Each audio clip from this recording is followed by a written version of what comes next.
tous, ravis de vous retrouver pour cette nouvelle édition de Sénat 360. Voici les titres. L'Europe dans l'impasse. Les négociations pour l'attribution des postes clés ont échoué hier. Un blocage de mauvais augure pour la suite.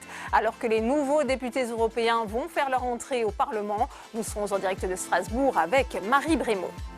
Paris renoue avec l'encadrement des loyers et la mesure pourrait être étendue aux villes de Lille et Grenoble. Objectif, enrayer la flambée des loyers, mais le dispositif reste décrié par les professionnels de l'immobilier. Ils redoutent des effets pervers. Le décryptage dans cette édition. L'eau, une ressource à préserver, surtout avec la multiplication des canicules. Le gouvernement présente son plan pour économiser ce bien précieux, dont une modulation du prix de l'eau en fonction de la consommation. On vous en dit plus dans un instant.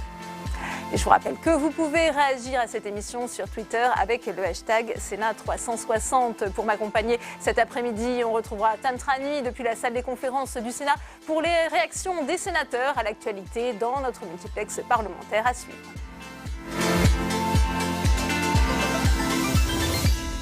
Mais avant de développer tous ces titres, c'est aujourd'hui, 1er juillet, l'ouverture de la session extraordinaire du Parlement. Députés et sénateurs vont siéger tout le mois de juillet pour faire passer un certain nombre de réformes avant l'été. Alors pour en parler, Alexandre Poussard nous a rejoint sur ce plateau. Bonsoir Alexandre. Quel est finalement le menu qui va occuper nos parlementaires avant la suspension des travaux cet été? Mais écoutez Delphine, cette session extraordinaire, elle va surtout servir à finaliser l'adoption des principales réformes du printemps, avec d'abord des textes qui ont fait consensus entre le Sénat et l'Assemblée nationale. Tout d'abord, le projet de loi pour une école de la confiance qui instaure notamment l'école obligatoire à 3 ans. Et puis, il y a la réforme de transformation du système de santé portée par Agnès Buzyn et qui doit répondre aux problèmes des déserts médicaux et qui avait été plutôt bien accueilli ici au Sénat. Et enfin, le texte qui crée une taxe française sur les géants du numérique destinée à éviter l'optimisation fiscale de certains groupes américains comme Google et Facebook. Donc ça, c'est pour les textes qui ne vont pas poser de problèmes cet été. Ensuite, il y a des réformes où il y a des incertitudes et où députés et sénateurs vont devoir se réunir sous forme de commission mixte paritaire pour trouver une version commune des textes suivants. Le projet de loi d'orientation des mobilités dont l'Assemblée nationale vient de voter l'adoption et puis la réforme de la fonction publique qui a été adoptée par le Sénat la semaine dernière. Oui, alors est-ce qu'il y aura des textes qui vont être source de discorde entre le Sénat et le gouvernement? Eh bien, il va y avoir des débats plus animés avec parfois des sources de désaccord, notamment sur le projet de loi de restauration de la cathédrale Notre-Dame de Paris qui arrive en seconde lecture au Sénat et on sait que les sénateurs sont en désaccord avec le gouvernement car ils veulent restaurer la cathédrale parisienne dans son état d'origine. Et puis il y aura ensuite le projet climat et énergie où on va sans doute parler dans les débats de la fiscalité écologique, un sujet très clivant qui a été notamment à l'origine de la crise des Gilets jaunes. Et enfin, le projet de loi d'approbation des comptes 2018 et un débat sur l'avenir des finances publiques où on sait que la droite sénatoriale devrait appuyer sur le financement des 17 milliards d'euros qui ont été dépensés au total après la crise des Gilets jaunes et après le grand débat national. Alors, hormis ces quelques textes, les échanges vont être plutôt calmes entre le Sénat et le gouvernement cet été. Rien à voir avec l'été dernier où il y avait eu certaines tensions autour de l'affaire Benalla. Merci à vous Alexandre pour ces précisions. Et autre session qui débute, c'est celle du Parlement européen. On va y venir, mais pour l'heure, c'est à Bruxelles que ça coince. Les 28 n'ont pas réussi à se mettre d'accord sur les 4 postes clés à attribuer. Un échec des négociations qui donne une mauvaise image de l'Europe selon Emmanuel Macron. Explication Jérôme Rabier.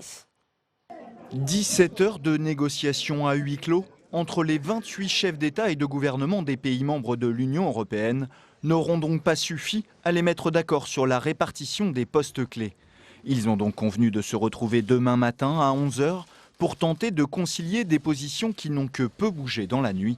À la sortie de cette longue séance de négociation, le président français a fait part de son amertume. Nous avons terminé cette journée sur ce qu'il convient d'appeler un échec. Parce qu'aucun résultat n'a été trouvé et je pense que c'est une très mauvaise image que nous donnons à la fois du Conseil et de l'Europe. Je pense aussi que dans la durée, nous devons tirer toutes les conséquences d'un tel échec. Notre crédibilité est profondément entachée avec ces réunions trop longues qui n'aboutissent à rien. Nous donnons une image de l'Europe qui n'est pas sérieuse. Le chef de l'État a pointé les dissensions au sein du groupe du PPE qui réunit les élus de droite au niveau européen et qui aurait du mal à digérer le fait de ne pas obtenir le poste de président de la Commission européenne en la personne de Manfred Weber, qui pourrait tout de même récupérer le siège de président du Parlement. Mais des discussions sont encore nécessaires pour que les 28 tombent d'accord. Et le temps presse, même si Angela Merkel est confiante. Je pense que lorsque nous aurons dormi un peu, nous aurons la volonté de trouver un compromis, parce que nous voulons tous un résultat avant que le président du Parlement européen soit élu. Car en plus du poste de président de la Commission européenne, les 28 chefs d'État et de gouvernement doivent s'entendre sur celui de président du Parlement, de président du Conseil et de vice-président de la Commission. Une équation à plusieurs inconnus où chacun doit faire un pas vers l'autre, sans pour l'instant avoir trouvé d'issue à cette impasse. Et justement, on va prendre la direction de Strasbourg où nous attend Marie Brémaud. Bonjour Marie, on imagine que les tractations sont scrutées de près par les nouveaux députés européens qui ne vont pas tarder à faire leur entrée au Parlement. Oui, tout à fait. C'est une course contre la montre qui a démarré ici, car les députés européens là ne cessent d'arriver ici au Parlement à Strasbourg pour notamment récupérer leur carte de vote. Car demain à 10h, c'est le début de la session plénière. Mercredi, ils sont censés élire leur président du Parlement européen, un poste clé au sein de l'Union européenne. Et vous l'avez dit, il y a un autre poste clé dont on parle beaucoup. Là, les yeux sont rivés vers Bruxelles. Eh bien, c'est celui du président de la Commission européenne. Les 28 États membres n'ont pas réussi jusqu'à présent en effet à se mettre d'accord. Ils se laissent donc jusqu'à mercredi matin pour tenter d'aboutir à un consensus, car c'est une situation institutionnelle inédite. Alors ici, qu'est-ce qui va se passer? Eh bien, il y a plusieurs scénarios envisagés. D'ici mercredi matin, les 28 États membres à Bruxelles se mettent d'accord sur le poste de président de la Commission européenne, le poste de la présidence de la Banque centrale européenne, le poste du président du Conseil européen et le poste de président du Parlement européen. Dans la foulée, les députés élisent le président mercredi du Parlement européen. Ça, c'est le scénario, on va dire, idéal. Le deuxième scénario, celui qui est complètement inédit, sans connaître la désignation du président de la Commission européenne, le Parlement européen vote et élit son président. Et on parle beaucoup notamment de l'allemand, le chef de file des conservateurs, Monsieur Weber. Troisième scénario, eh bien, le Parlement européen décide de se laisser du temps et de laisser du temps à tout le monde pour poursuivre les négociations jusqu'au 15 juillet. Il décide de prolonger la mandature actuelle jusqu'au 15 juillet en espérant ainsi une sortie de crise institutionnelle, on va dire, par le haut et par les discussions. Marie, vous êtes sur place avec Samia Dechir. On va continuer les réactions à cette Europe dans l'impasse avec vous, Tam Tranu, avec le sénateur En Marche, Richard Yung. Richard Yung, impossible pour les pays de l'Union européenne de se mettre d'accord sur un nom, le nom du président de la Commission européenne. Emmanuel Macron est sorti passablement agacé. Est-ce que ça montre bien que nous sommes dans une situation de blocage? Oui, c'est clair. C'est clair, ça fait plusieurs fois déjà que le Conseil des ministres, c'est-à-dire les 27 chefs de gouvernement ou chefs d'État se réunissent sans arriver à se prononcer. C'est pas seulement une désignation, c'est 5 qu'ils doivent faire. Évidemment, celle du président de la Commission étant considérée comme la plus importante. Je dois dire d'ailleurs que j'ai toujours été surpris de voir que c'était le Conseil européen qui désignait le président du Parlement européen. J'aurais cru que c'était le Parlement européen qui aurait dû le votait faire, comme c'est pour les parlements nationaux, par exemple. Et élisait son propre président, mais enfin, ça n'a pas l'air d'être comme ça. Et puis les autres, la Banque centrale, etc., c'est important. Alors, ça, c'est au fond la conclusion d'une longue crise. On savait tout ça, mais là on le touche puisque on voit que les chefs d'État ne sont pas capables d'arriver à un compromis. Et oui, cela à l'issue d'une nuit blanche. Est-ce que cela ne montre pas qu'il faut bien revoir le fonctionnement des institutions européennes?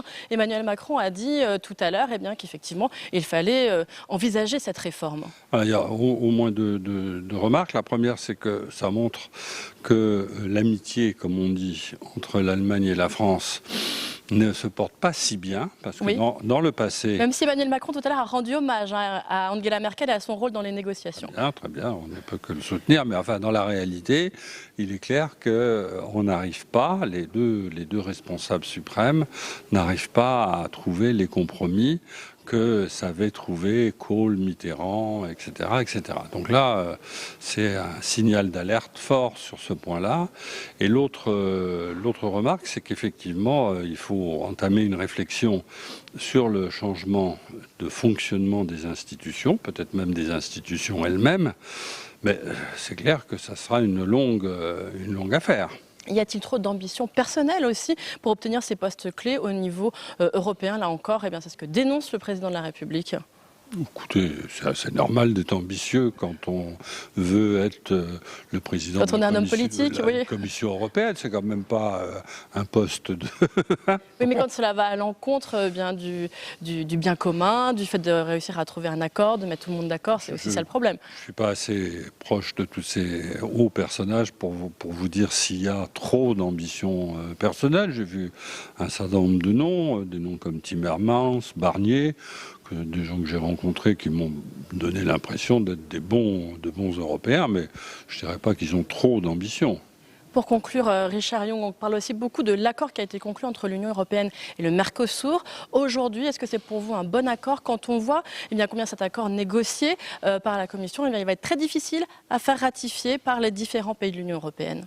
Moi, je pense que c'est un bon accord puisque ça crée un marché commun de plus de 800 millions d'habitants. Ça ouvre des grands marchés sud-américains aux exportations françaises, européennes. C'est une grande zone de libre-échange au monde. Brésil, Uruguay, des économies Argentine, assez fortes. Et nos productions seront mieux protégées, les AOP, les fromages, les vins, toutes ces choses-là. Et les droits de douane disparaissent en grande partie. Donc c'est plutôt positif. Eh bien, merci beaucoup Richard Yung d'avoir répondu à mes questions. Merci à vous, Tan, pour cette première réaction. Alors, l'Europe de nouveau dans l'impasse, c'est de mauvais augure pour le nouveau Parlement et la nouvelle Commission. Comment repartir sur de nouvelles bases? On ouvre tout de suite le débat dans Sénat 360.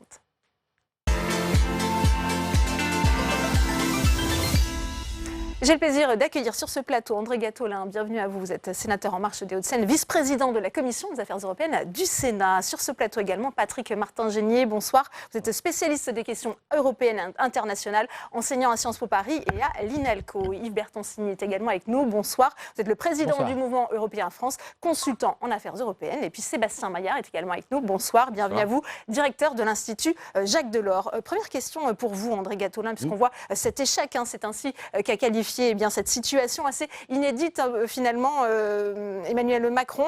Pourquoi cette candidature finalement de Frans Timmermans, le néerlandais, a fait l'objet d'un tel tir de barrage? Pourquoi n'y a-t-il pas eu consensus? Je crois qu'il y a une explosion à l'intérieur des familles politiques elles-mêmes. On l'a vu, ce qu'on a appelé les accords d'Osaka, qui a été en fait un arrangement entre Mme Merkel et M. Sanchez pour l'Espagne, qui a laissé la France sur le côté. C'est fait dans le dos du PPE. D'ailleurs, ce qui a valu... Mais n'était pas artisan Emmanuel Macron de ces accords à non, Osaka? non, vraiment pas, non. Clairement pas, puisque la France a été obligée de suivre, puisque l'Espagne était historiquement, depuis quelques mois, un des alliés de la France. Il s'est retrouvé que Mme Merkel a trouvé un compromis. Il faut bien dire que les grandes familles politiques traditionnelles, que ce soit les sociodémocrates ou le PPE, ont connu un recul aux dernières élections, particulièrement en Allemagne. Donc, pour s'appuyer, Mme Merkel ne peut plus s'appuyer sur le SPD allemand, qui a connu une grande déroute électorale. Donc, elle a cherché du côté espagnol. Résultat, M.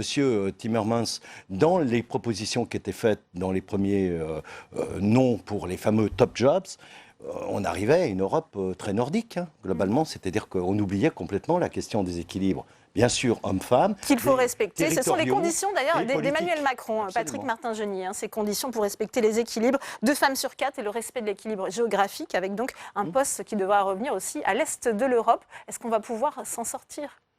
Écoutez, j'espère qu'on va pouvoir s'en sortir. Il y a une vraie crise, mais je ne veux pas être entièrement négatif, mais le président de la République porte notamment une part de responsabilité dans ce qui se passe. Pourquoi ? Parce que il a relancé, il a rejeté le système du Spitzenkandidat, qui est quand même le système le plus transparent qui soit. Le moins démocratique aussi. Non, c'est pas le moins démocratique. Attendez, vous me laissez parler, s'il vous plaît. Alors allez-y. J'estime aujourd'hui que la France a une responsabilité. Moi, j'estime ce que je dis. Pourquoi ? Parce parce que dès le début, il a retoqué Manfred Weber, et il a dit pire que pendre sur lui, parce qu'il lui en voulait notamment de ne pas avoir mis en place des listes transnationales, et que par conséquent, dès le début, il a dit de cette personnalité qu'elle était incompétente, timide, qu'elle n'avait aucune expérience. Dans tous les parlements, lorsque les gens gagnent les élections, ils n'ont pas nécessairement toute l'expérience pour arriver au pouvoir. Par conséquent, même si effectivement, il y a, disons qu'il n'était pas le candidat peut-être le mieux placé, c'est quand même le PPE qui constitue le plus grand groupe politique. Et par conséquent, vous pensez bien qu'on est en train de transformer. On a sorti du chapeau Frans Timmermans, qui est socialiste. D'ailleurs, il est très bien, je n'ai rien contre lui, mais ce n'est pas quelqu'un non plus qui a gagné les élections. Donc on était en train de transformer le message de ces élections. Et j'estime que même si Emmanuel Macron considère que le Spitzenkandidat, ce n'est pas la meilleure solution, c'est au moins la plus transparente parce que les électeurs ont pu suivre le débat entre les différentes familles politiques. Cette situation, finalement, c'est la responsabilité d'Emmanuel Macron, nous dit Patrick Martin-Genier. C'est une responsabilité partagée. Oui, elle est partagée, mais dont la France. Puisqu'Emmanuel Macron est un éminent leader de l'Europe, bien sûr qu'il en a une part. C'est toujours compliqué, le Rubik's Cube européen. Vous avez mentionné tous les équilibres à respecter, géographiques, partisans aussi, de genre. Je dirais qu'aujourd'hui, c'est d'autant plus compliqué que le jeu est beaucoup plus ouvert qu'avant, puisque au Parlement européen, il faut au moins 3 familles politiques et non plus 2, 3 et peut-être même 4 avec les Verts pour forger une majorité. Et puis sur la durée, au-delà du casting. Et quant au Conseil européen, même chose, il y a 9 conservateurs, 8 sociodémocrates, 7 libéraux-démocrates, donc c'est ouvert comme jamais. Donc c'est très difficile de forger une double majorité.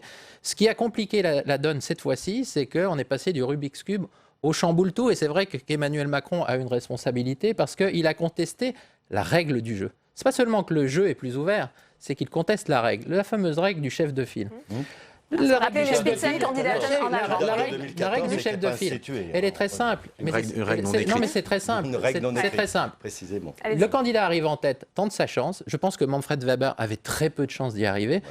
C'est pas lié à son profil d'ailleurs, c'est juste qu'il est positionné très à droite de la coalition qu'il veut former. C'était un frimur qu'il fallait laisser tomber tout seul. On y allait un peu fort pour le faire tomber, donc ça a crispé le PPE et les Allemands. Et puis en deuxième, c'est Timmermans qui tente sa chance. Et puis s'il n'y arrive pas, c'était Madame Vestager. Et puis à la fin, on sort quelqu'un d'un chapeau. Mais c'est vrai que c'est assez paradoxal d'entendre Emmanuel Macron critiquer le principe du Spitzenkandidat. Alors justement, on va le réécouter, Emmanuel Macron, puisqu'il a dit finalement que c'était la fin. C'est curieux. La fin de ce système du Spitzenkandidaten, on l'écoute. Tout ce processus a été mal pensé, avec l'ambiguïté, comme j'ai eu l'occasion de le dire, des Spitzenkandidaten. Et au fond, une lecture qui peut être ambiguë, où à la fois les chefs d'État et de gouvernement sont là pour représenter leur pays, mais se sentent captifs d'intérêts politiques ou de contraintes politiques, ce qui n'est pas l'esprit de nos traités. Pourquoi ça ne fonctionne plus, ce système justement des Spitzenkandidaten? Défaut de transparence effectivement qui a été tenté en 2014, mais ce n'est pas une tradition. Et effectivement, je ne connais aucun électeur de droite qui s'est dit « Tiens, je vote Manfred Weber, président de la Commission, en votant en Espagne ou en Italie ou ailleurs. » Enfin, c'est un peu de la fiction. Ça existe à Bruxelles. À Bruxelles, on connaît ce mot. On n'a pas pris la peine de traduire en français parce qu'effectivement, c'est un concept qui est encore un peu nébuleux. Peut-être qu'un jour, il aura son terme, mais c'est un peu exagéré et les traités n'obligent pas à avoir ce système-là. Les traités obligent le Conseil européen de tenir compte des résultats. Donc effectivement, si on tient compte des résultats, c'est le PPE qui est arrivé en tête. Il faut sans doute, a priori, un candidat qui vienne de là. On comprend en tout cas que le PPE s'attende à ce que le président de la Commission vienne de ses rangs, mais ce n'est pas forcément Manfred Weber. Par contre, moi, je ne dirais pas que c'est une vraie crise, au sens où ça montre aussi que l'Union européenne, eh bien, effectivement, c'est une démocratie parlementaire. Il y a des gens à trouver. C'est effectivement pas non plus dramatique. On se souvient qu'on avait mis du temps à nommer le premier président de la BCE du temps de M. Duesenberg. Voilà, c'est pas aussi catastrophique que ça. Ça montre aussi qu'on sait que dans beaucoup de pays, lorsqu'il y a des élections, il faut attendre plusieurs mois avant d'avoir un gouvernement en place. On l'a vu en Suède, on l'a vu en Allemagne, on le voit en Belgique même plusieurs fois. Ça fait partie. C'est quand même une période d'incertitude. L'Union européenne, c'est pas la 5e République. Ce serait bien passé vu le contexte. Oui, alors on parlait d'Osaka pour parler d'Osaka. Enfin, à Osaka, vous avez vu la photo avec Emmanuel Macron d'un côté, Angela Merkel, et qui au milieu, les grandes puissances autoritaires de surcroît. Alors évidemment, nous sommes des démocraties. 28 démocraties nationales, il faut le souligner, donc c'est plus dur de se mettre d'accord. Une pluralité partisane. C'est sûr que c'est plus facile en Chine. Bien sûr. Donc on a, nous, l'unité dans la diversité à faire vivre. Je crois comme Sébastien qu'on va y arriver. Le casting, on trouvera demain ou plus tard. Mais ça va laisser des traces profondes parce que je crois qu'il y a eu quand même un espèce de positionnement anti-PPE et anti-allemand qui va rester dans les mémoires. Et puis surtout, au-delà du casting, on prend l'exemple de la BCE. Oui, bon, sauf qu'une fois qu'il est nommé, il a sa feuille de route, il est tranquille, le président de la BCE. Parce qu'on rappelle, parmi les 4 postes clés, il faut trouver un successeur à Mario Draghi. Oui, mais tandis que là, ça veut dire que si les partis commencent à s'écharper, ensuite, il va falloir non pas seulement qu'ils investissent une commission, mais surtout au quotidien, qu'ils prennent des décisions au Conseil d'un côté, au Parlement de l'autre, en forgeant des majorités, certes à géométrie variable, comme toujours, sauf qu'il faut quand même un cap. Et si ça part dans ce climat, c'est dommage pour l'Europe, parce qu'effectivement, on a tant à faire ensemble, notamment pour relever les défis internationaux, que là, on s'enfonce dans une crise de copropriétaires dont on se serait bien passé. Une vraie crise avec à chaque fois des sommets de la dernière chance. On fait souvent des débats sur ce thème quand on parle d'Europe. Patrick Martin-Genier. Tout à fait, cela donne une image complètement catastrophique de l'Europe, car il y a des tendances centrifuges, comme face aux pouvoirs autoritaires, comme vous dites. Mais ce qui se joue en réalité aujourd'hui, c'est une lutte de pouvoir entre le Parlement européen et le Conseil. Parce que, si j'ai bien compris, les chefs d'État et de gouvernement voulaient faire leur cuisine dans leur coin, alors que c'est quand même le Parlement européen qui va élire le président de la Commission européenne. Donc ils ont leur mot à dire. Et il y a une lutte de pouvoir entre cette Europe intergouvernementale et un peu l'aspect fédéral, un Parlement qui veut s'assumer et qui veut complètement assumer l'élection du président par le Parlement. Il faut... Il ne peut pas l'assumer tout seul. Il ne peut pas l'assumer tout seul. Non, il ne peut pas l'assumer tout seul, mais tout de même, il y a une majorité. Et donc, au Parlement, on a écarté le PPE, à quel titre d'ailleurs. Donc il a le droit de choisir avec qui il doit faire une coalition. Et par conséquent, ce n'est pas seulement le Conseil européen qui doit faire... André Gatto, là. Qu'en est-il pour Michel Barnier, justement aussi? Oui, le français Michel Barnier. Oui, allez-y. On est dans une double légitimité. Il n'y a pas que l'élection au Parlement européen, il y a des gouvernements nationaux qui sont élus. C'est la conjonction des deux. Donc la discussion qu'on a aujourd'hui, elle est sérieuse, elle est serrée parce que les enjeux sont importants. Le Brexit, mais aussi ce qui se passe, la question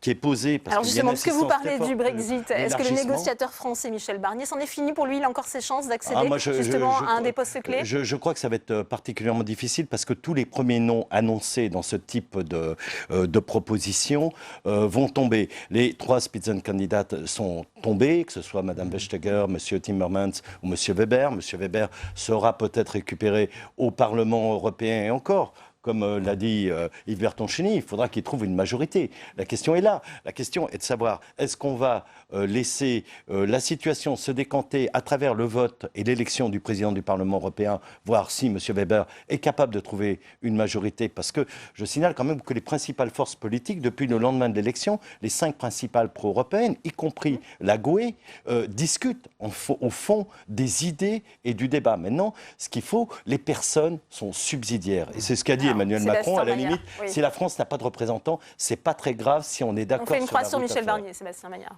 Ça reste à voir. Hein. Je crois qu'au jour d'aujourd'hui, c'est difficile de se prononcer sur ça. Mais pour rebondir sur ce que disait Yves Bertoncini, là, effectivement, lorsque les personnes seront nommées, nous, sur l'Institut Jacques Delors, on a mis sur la table un projet de coalition à 4.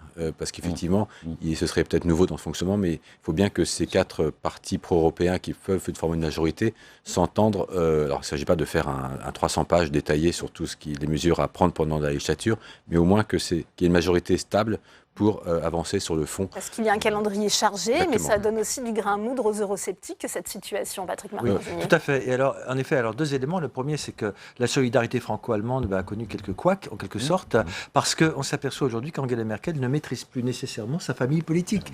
Si Angela Merkel avait réussi à imposer Franz Timmermans... En Allemagne et en Europe. Et en Allemagne, eh bien, Franz Timmermans serait le candidat aujourd'hui, mais on a bien vu que la CDU n'était pas d'accord. Et effectivement, vous avez parlé de la montée du populisme et du nationalisme.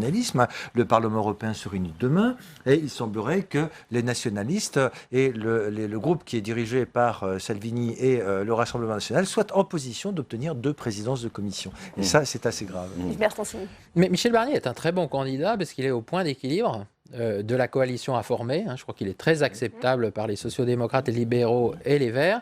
Et de surcroît, et c'est important, il est PPE. Or, quand même, le PPE est arrivé en tête et, j'ajoute, a gagné dans 14 pays sur 28. Voilà. Donc le PPE, certes, est en retrait, mais reste attaché à l'idée qu'il doit avoir la présidence de la Commission européenne. Donc si les 3 candidats qui s'étaient déclarés avant, ce qui est quand même mieux du point de vue de la transparence, sont écartés, c'est pas encore tout à fait vrai pour Franz Timmermans, il est toujours sur la table, alors peut-être qu'on reviendra à un PPE qui pourrait être Michel Barnier, à d'autres noms qui circulent. Mais c'est vrai qu'au-delà de ça et du casting qui en découlera, si rien n'est fait demain par les chefs d'État et de gouvernement d'ailleurs, le Parlement européen tirera le premier parce qu'eux, ils éliront leur président, les parlementaires européens, et personne ne pourra les en empêcher. Oui, mais personne, et je pense que vu le contexte d'affrontement international, le 3. Mais ensuite, de grâce, terminons-en.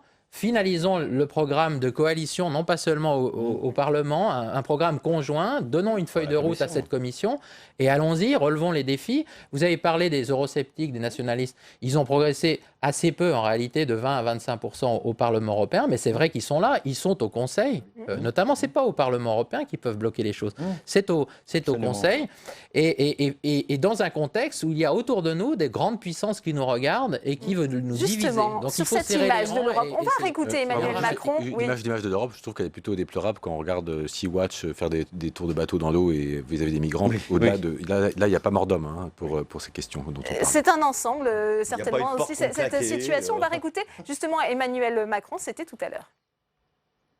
Nous donnons une image de l'Europe qui n'est pas sérieuse.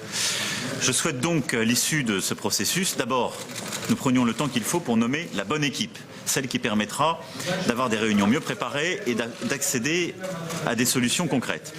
Mais ensuite que nous réfléchissions aussi à la simplification de nos procédures et à une avancée beaucoup plus forte, à la fois plus démocratique et plus efficace de notre fonctionnement collectif. Je suis aussi, dans ce contexte, plus que sceptique sur toutes celles et ceux qui nous expliquent que l'avenir de l'Europe est dans un nouvel élargissement quand on n'arrive pas à se mettre d'accord à 28. Et là aussi, je serai intraitable sur le fait que je refuserai toute forme d'élargissement avant une réforme en profondeur de notre fonctionnement institutionnel pour avoir cet esprit de sérieux. Patrick Martin-Genier, c'est vrai qu'il a raison, Emmanuel Macron, c'est pas de bon augure, et je le disais justement pour cette séquence chargée avec les réformes qui attendent justement les parlementaires européens, cette mésentente, on voit, c'est une situation inédite, on se souvient qu'il y avait eu aussi beaucoup de négociations au moment où on analysait le cas de la Grèce, là les débats sont complètement bloqués. Ils sont bloqués, c'est pas faute pour Donald Tusk d'avoir tweeté depuis Osaka, il a donné une quinzaine de coups de fil, il a tweeté, il a essayé de trouver un consensus, il a bien joué son rôle. Effectivement, je crois qu'Emmanuel Macron, là, sur ce point, a raison de souligner qu'on ne peut pas continuer à gérer l'Europe de cette façon si on n'approfondit pas les institutions européennes, notamment l'efficacité dans la gestion. Restons optimistes, lorsqu'on aura décidé de l'équipe pour gérer la future Union européenne, les fameux top jobs, eh bien, je pense qu'on pourra repartir sur un programme et que là, on trouvera effectivement des solutions de compromis pour continuer à faire avancer l'Europe. Oui, il y a un nom qu'on a oublié, excusez-moi, dans tout ça, parce qu'on parle toujours de Barnier, Verstager, Timmermans, c'est Charles Michel, c'est le seul, le Premier ministre belge, c'est le seul aujourd'hui dans les négociations qui sont passées cette nuit jusqu'à 3h du matin, celles qui ont repris de neuf, et je les ai suivies d'assez près, je peux vous dire qu'il fait l'unanimité. Et donc, on aura quelque chose, mais il faudra trouver un équilibre. Il ne faudra pas oublier le sud de l'Europe et l'est de l'Europe. Aujourd'hui, tout ce qui a été mis sur la table... Avec le groupe de Visegrad, qui justement aussi s'opposait à la candidature de Timmermans. Tout ce qui a été mis sur la table cette nuit a mené à une Europe du Nord, en gros. Non, mais il y a plusieurs minorités de blocage au Conseil, je pense. Et sur la forme, parce qu'en fait, on pourrait tout à fait passer en force au Conseil. On l'a d'ailleurs fait la dernière fois. Cameron et Orban n'étaient pas favorables, mais on vote à la majorité qualifiée. Il faut toujours éviter ça si on peut. Mais s'il y a un ou deux États membres qui font du blocage jusqu'au bout, on se passera d'eux. Mais il ne faut pas qu'il y en ait 5 ou 6, parce que effectivement, c'est pas de bon augure pour le prochain quinquennat. Moi, je pense qu'il faudrait, je pense à la réaction d'Emmanuel Macron, il faut retrouver un esprit collectif en regardant le monde. Parce que dire, puisqu'on ne fait pas ça, moi je vais bloquer l'élargissement, ou dire, parce que vous avez fait ça, moi je vais vous couper vos fonds structurels comme ça. Ça amplifie la crise de copropriété. On dirait que ce sont des actions, réactions, représailles. Emmanuel Macron est très bon quand il parle du monde, quand il parle du changement climatique, quand il parle de nos défis en matière de sécurité collective.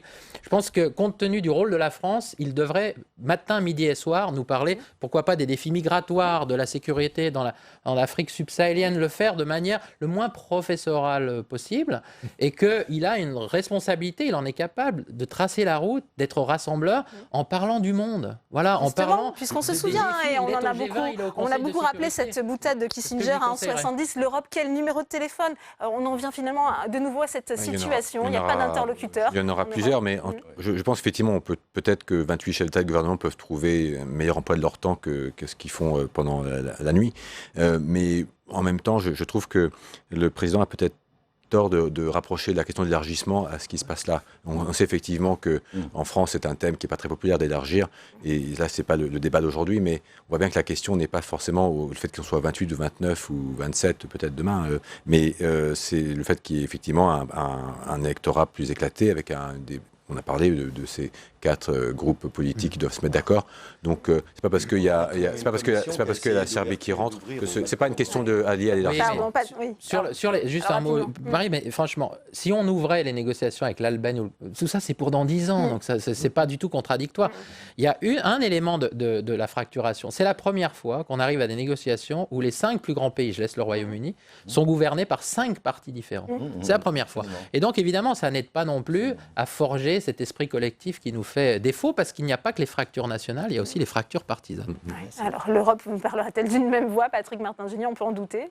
Oui, on peut en douter. Et on voit bien qu'il y a beaucoup de fractures ces derniers temps. Et on parlait de M. Orban, il n'a jamais pardonné à M. Timmermans de l'avoir mis dans une procédure d'infraction pour non-respect de l'état de droit. J'ai vu le courrier, et a raison d'ailleurs, et j'ai vu le courrier rédigé par M. Orban au chef du PPE, M. Daul, en disant je ne veux pas de M. Timmermans. Donc il y a des crispations. J'ai vu le Premier ministre letton également, qui n'était pas content en arrivant hier, le Premier ministre polonais qui en veut également aux institutions, ce qui fait qu'il y a tellement de divergences aujourd'hui qu'on ne voit pas effectivement comment cette Europe pourrait parler d'une seule voix. On verra apparaître de nouveaux noms. Je pense que Mme Georgieva, Bulgarie, Banque mondiale, est amenée à avoir un rôle important, notamment si on doit avoir une parité homme-femme dans cette situation. Je crois qu'aujourd'hui, je pense qu'il vaut mieux être clair, parce que vu la situation du Brexit, qui pour le coup ne l'est pas totalement, il vaut mieux prendre le temps. Moi, ce que je redoute, c'est l'élection au Parlement européen dans les conditions dans lesquelles nous sommes, où la Grande-Bretagne est présente. C'est-à-dire que les conservateurs ont disparu, donc ça minore déjà c'est ce qui risque de se passer, la André droite Gattolin. traditionnelle, les travaillistes aussi, et on se retrouve, moi ça m'arrange très bien, avec des libéraux qui sont surreprésentés. Donc quand on va se compter, ça risque, si c'est là que se fait le jeu déterminant pour la détermination du président du Parlement européen et donc du coup des alliances, il vaudrait mieux que demain tout le monde arrive avec 2 scénarios. Il faut 2 scénarios alternatifs qui respectent les codes. On a dit. Donc il faut repousser au 15 juillet, c'est l'option que vous préférez, André Non, moi je Gattolin, préférais que demain, il y a toute la nuit pour réfléchir, pour faire des propositions sérieuses. Maintenant qu'on a balayé et tué ce qu'on a envoyé au front en première vague, regardons ce qu'il y a dans les gens compétents, capables de faire. C'est pas très démocratique. C'est vraiment le rôle du... C'est démocratique. Entre États, c'est toujours une discussion comme ça. Je pense que c'est une démission du futur président de la Commission ou présidente de recoller les morceaux. Jean-Yves Bourlange disait que pour Michel Barnier qui savait recoller les morceaux de porcelaine. En tous les cas, c'est vrai que son rôle, et Pascal Lamy aime dire que le président de la Commission c'est un réducteur de méfiance. Il doit être là effectivement pour essayer de faire en sorte qu'il y ait entre les 28 faire en sorte que ça avance mieux. En tout cas, c'est une des qualités recherchées. Et il n'était pas sûr qu'un M. Weber ou qu'un M. Timmermans arrive à être un réducteur de méfiance. Ouais, réducteur de méfiance, c'est une belle définition. Après, il faut trouver le profil adéquat. Oui, mais ceux qui ont passé du temps à Bruxelles ou à Strasbourg sont qualifiés pour ça. On a parlé de Michel Barnier, en effet. Et puis ce qu'il fait sur le Brexit, c'est assez difficile et plutôt remarquable. Madame Georgieva a été à la Commission européenne. Maintenant, elle est directrice générale de la Banque mondiale. Donc, elle est accoutumée à ça. Manfred Weber avait aussi une forme de pratique, même s'il n'avait pas le positionnement politique adéquat. Madame Vestager, il y a d'autres noms, mais au-delà des noms, et là, ce qui est en jeu, en fait, c'est même plus de savoir qui va être le prochain président de la Commission, c'est qui va pouvoir prétendre l'avoir nommé. On est à la fois face à un problème de culture politique, il y a beaucoup de démocratie parlementaire qui pensent qu'il est bon que tout cela sorte des résultats des élections européennes. Et là-dessus, la France tranche, on est un peu en marge. C'est ça l'enjeu, c'est ces stratégies d'influence finalement qui aura réussi à imposer son candidat, c'est ça? Oui, Patrick Martin-Genier. Excusez-moi, mais je dirais que quand même, la France est un très grand pays de l'Union européenne, elle influe, elle a un rôle important, mais voilà une vingtaine d'années que nous n'avons pas eu de responsabilités anciennes. Nous n'avons pas eu de président de la Commission européenne depuis Jacques Delors, pas de présidente du Parlement européen depuis 20 ans. On a eu Jean-Claude Trichet, président de la Banque centrale européenne. Donc il faut espérer que la France puisse obtenir, parce qu'il y a des luttes d'influence. On parlait de l'Allemagne tout à l'heure, mais le secrétaire général du Parlement européen est allemand, le secrétaire général de la Commission Là, vous êtes au niveau administratif. Là. Oui, non, mais d'accord. Mais ce sont des postes importants c'est quand même aussi. des Absolument. postes très influents qui se passent dans l'administration, et par conséquent, c'est vrai qu'il y a des luttes d'influence, même si on n'ose pas trop en parler, et on aurait pu espérer, et espérons encore que la France puisse obtenir des responsabilités majeures en Europe. Oui, André Gattolin, vous avez suivi toute la nuit ces tractations. On a bon espoir quand même d'avoir des noms français qui vont sortir un peu du chapeau, comme on dit. Moi, la question n'est pas de savoir s'il y a des noms français. Je préférerais qu'il y en ait en tant que français, mais je crois surtout, c'est de trouver un équilibre. Et l'équilibre, on l'a dit tout à l'heure, on ne peut pas faire l'Europe sans la confiance avec aussi les pays du Sud et les pays de l'Est. Et ça va devoir se construire. Je pense qu'on focalise un peu beaucoup dans la discussion sur la présidence de la Commission européenne, qui n'est pas si essentielle que ça en termes de leadership. Non, je pense qu'aujourd'hui, l'Allemagne fait tourner la Commission sans en avoir la présidence depuis des années, puisque la plupart des secrétaires généraux, soit des commissaires, soit des directions, sont allemands. Le vrai enjeu qui a été caché pendant quelque temps, c'est la BCE. Et là, la vraie difficulté, c'est que l'Allemagne voulait à la fois la Commission et la BCE. Elle va devoir choisir. Ouais. Vous n'étiez pas d'accord? Non, je ne pose pas forcément les deux postes. Le président de BCE est essentiel, effectivement, et a un rouage absolument incontournable. Mais le président de la Commission, pourquoi est-ce que autant de chefs d'État et de gouvernement passent du temps à essayer de trouver ce poste? C'est quand même lui qui est là pour impulser des législations, et c'est quand même un poste irremplaçable. Président du Parlement européen ou président du Conseil européen, là c'est différent, parce qu'effectivement c'est d'ailleurs chacune de ces instances avant tout à choisir qui les dirige, mais président de la Commission, et je dis pas ça seulement parce que je viens de l'Institut Jacques Delors, mais quand même c'est important. Patrick Martin-Génian, on a commencé ce débat en parlant d'une impasse, un mot de conclusion? Eh bien non, j'espère on dit toujours l'Europe c'est une affaire de compromis. Il faut espérer en effet. Je vous rejoins en disant que c'est pas la fin du monde, c'est pas la catastrophe, mais il faut que nous ayons une équipe en ordre de marche. Et la Commission, c'est un rôle essentiel parce que c'est le gouvernement de l'Europe en quelque sorte.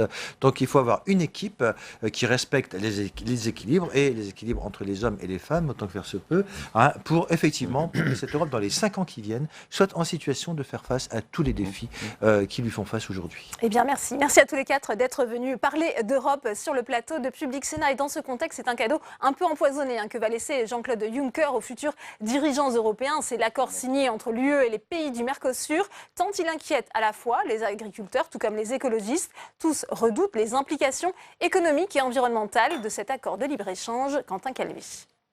Cet accord commercial impressionne par son ampleur. Après 20 ans de négociations, il a été officialisé vendredi entre la Commission européenne et les pays du Mercosur, Brésil, Argentine, Paraguay et Uruguay.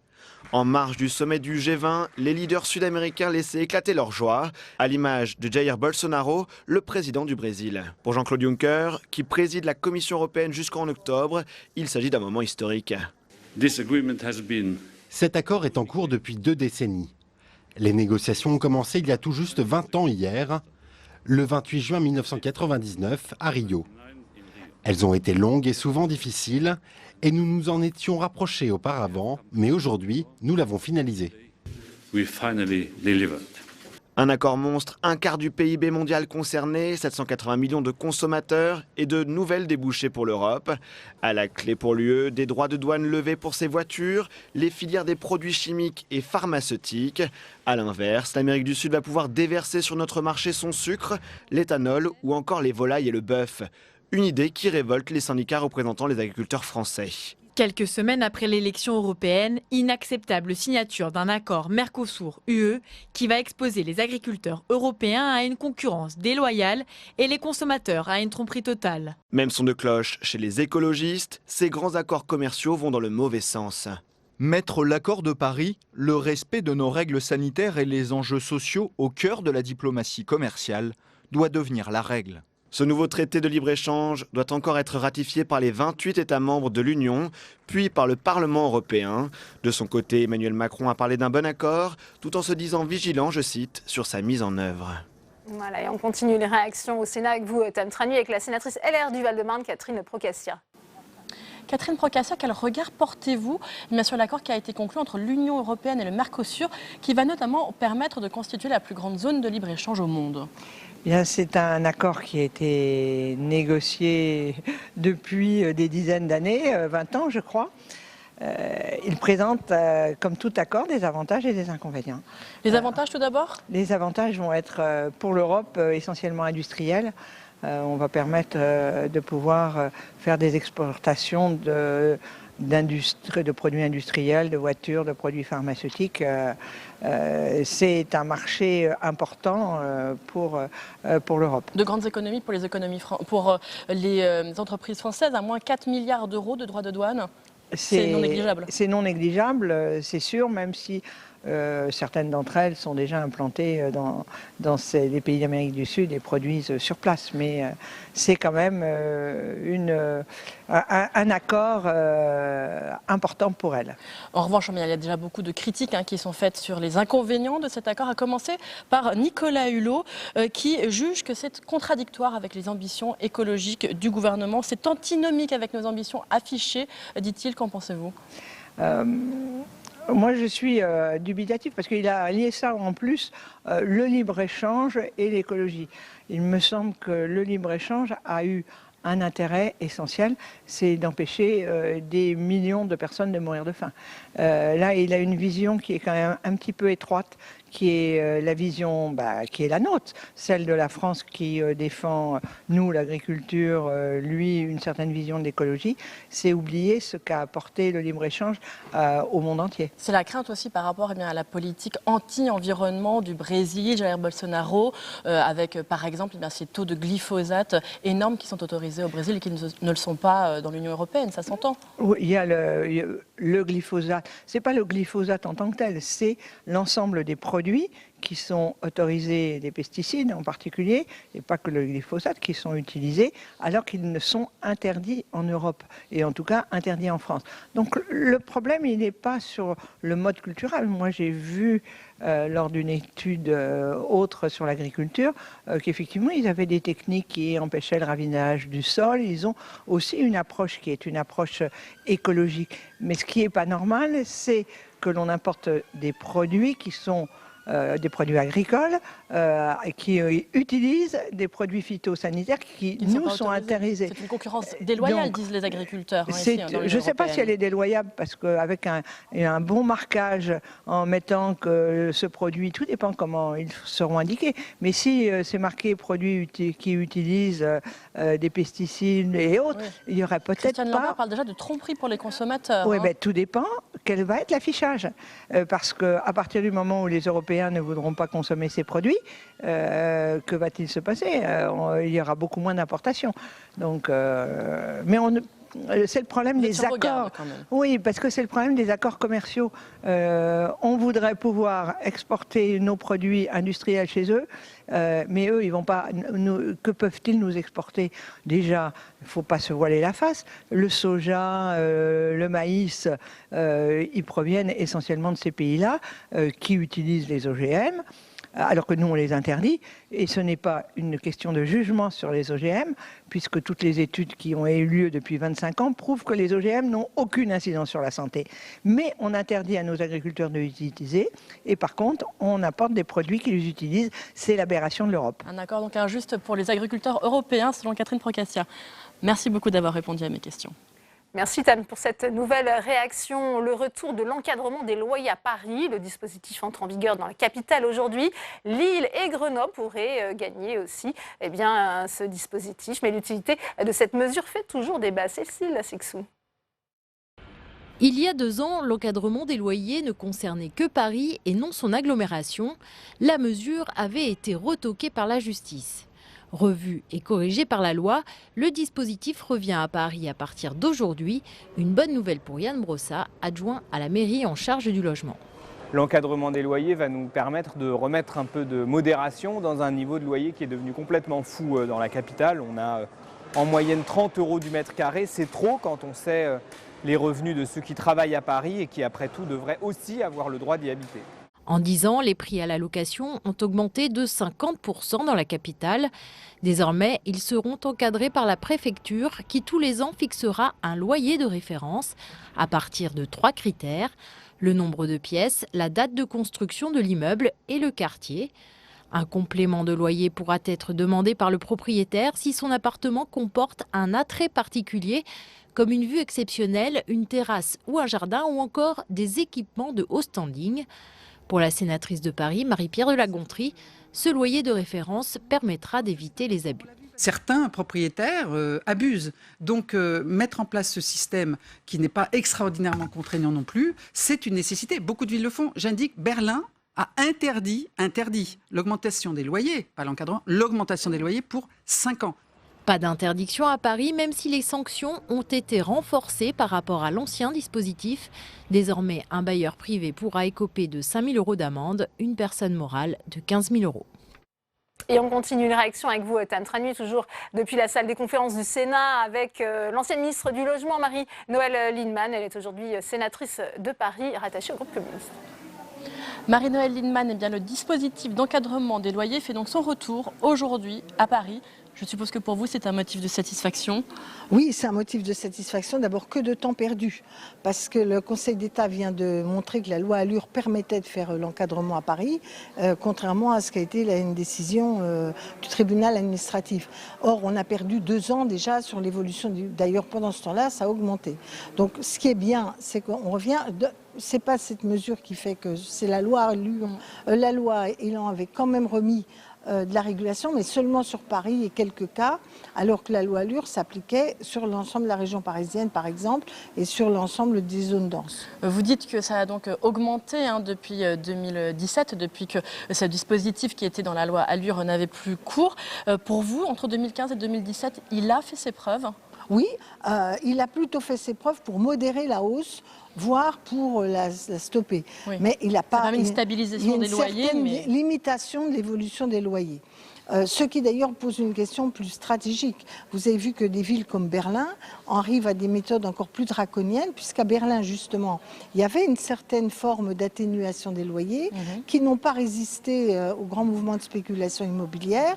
Et là, le Land de Berlin a décidé de geler les loyers, ce qui quand même est encore une mesure plus forte. Il faut s'en inspirer pour vous ? Vous iriez jusque-là à Paris quand on voit l'augmentation qu'il y a eu, notamment ces 2 dernières années ? Oui, je pense qu'il va falloir passer un moment au gel des loyers, mais ce gel des loyers doit aller de pair avec une stratégie sur la régulation des prix du foncier et de l'immobilier.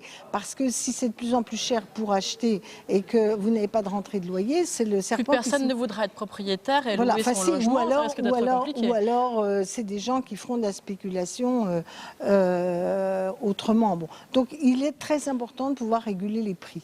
Ça n'est pas facile et je pense que c'est la grande urgence de la politique du logement aujourd'hui, trouver les moyens de réguler les prix de l'immobilier.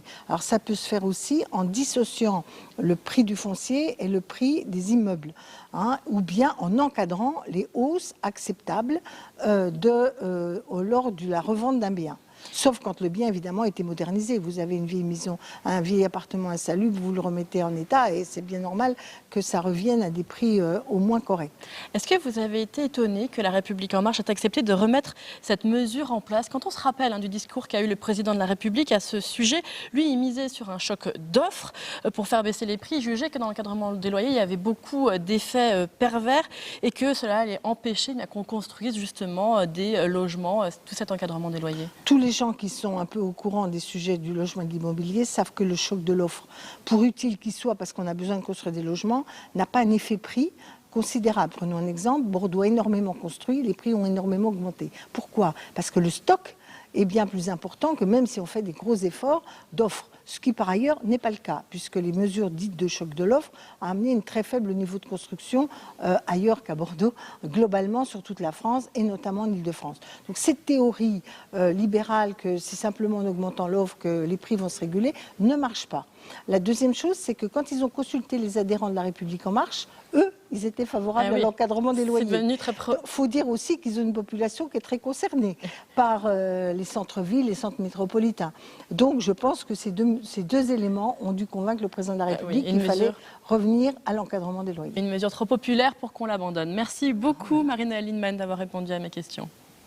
Merci à vous, Tam, pour cette réaction. Et Eddy Jacquemart, président de la Confédération nationale du logement, est notre invité. Le face-à-face, c'est tout de suite.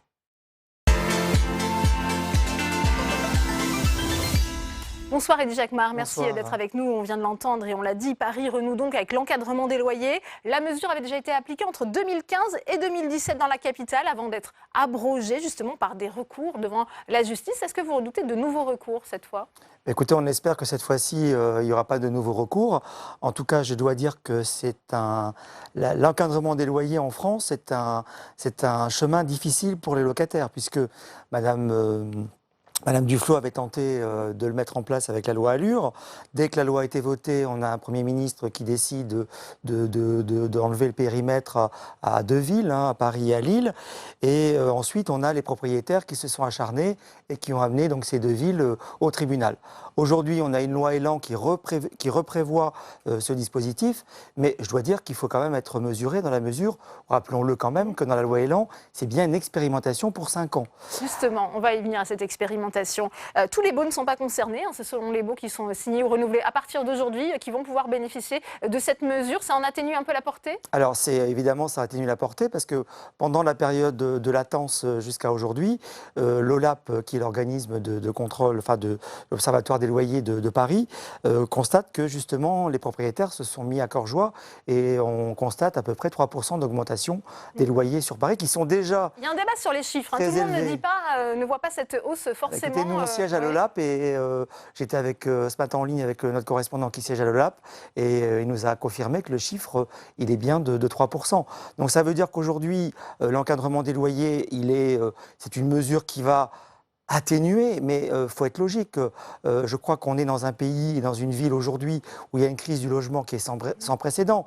Le logement, c'est de plus en plus loin, de plus en plus cher et de plus en plus petit. Donc je crois qu'il faut véritablement aujourd'hui prendre des mesures qui vont au-delà de l'encadrement des loyers. C'est des mesures gouvernementales avec... Gel des loyers, c'est ce que disait Marine Wallin. Moi, je vais même plus loin. Je pense qu'il faut vraiment faire baisser les loyers puisque à un moment donné, ils sont arrivés trop haut, que c'est même un frein, je dirais, au développement économique de la France, puisque au plus on habite loin, au moins on doit prendre les transports, c'est compliqué, etc. Donc je crois véritablement que si on est raisonnable, il faut que les loyers dans ce pays baissent. On parlait de l'Allemagne tout à l'heure dans les reportages que j'ai vus. L'Allemagne, en effet, ils avaient mis un dispositif qui était beaucoup plus efficace que le dispositif qu'avait voulu mettre en place Madame Duflot, ce qu'on appelle le miroir des loyers. J'en parle d'autant plus puisque la CNL siège à l'Union internationale des locataires. Fédération nationale du logement, donc vous êtes le président. Voilà, et on siège aussi donc à l'Union internationale des locataires. On est en lien donc avec nos amis allemands. Le miroir des loyers, il a bien marché, mais il n'a pas été une parade, un rempart à la spéculation. Et aujourd'hui, les loyers à Berlin, ils ont explosé. Il y a eu une manifestation il y a 2 mois de ça à peu près. On parlait de la folie des loyers. Donc je crois qu'il faut parler aussi de l'amortisseur naturel des prix des loyers, c'est le logement social. Il faut absolument c'est en tout effectivement la politique de logement. On voit que les professionnels de l'immobilier redoutent aussi un effet pervers. Ils disent que certains propriétaires vont du coup retirer leurs biens de la location, ils vont plutôt passer par Airbnb par exemple. C'est une légende. Et en tout cas, alors il faut aussi les propriétaires qui a un bien aujourd'hui sur le marché, il ne va pas le retirer, qu'est-ce qu'il va en faire?